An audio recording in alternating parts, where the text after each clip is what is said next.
আজকে আমি একটা বোতল দিয়ে একটা সুন্দর ফুলদানি বানাবো, একটা ফুল গাছ বানাবো। ফুল গাছ না, এটা একটা ফল গাছ হবে।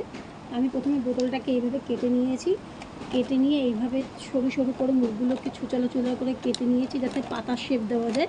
তারপরে প্রত্যেকটা সাইড করে এরকম ঝিরিঝিরি করে কেটে নিয়েছি। কেটে নিয়ে এবার আমি একটা একটা করে পাতাকে এরকম ব্যান্ড করে দেবো যাতে পাতাগুলো দেখতে ভালো লাগে। এরকমভাবে প্রত্যেকটা পাতাকে আমি তেরছা তেরছা করে কেটে নেব যাতে আমার সুন্দর একটা শেপ আছে, পাতার শেপ আসবে। প্রত্যেকটা বোতলের প্রত্যেকটা পাটকে কেটে নিয়ে ঠিক হবে সুন্দর একটি গাছ বানিয়েছি।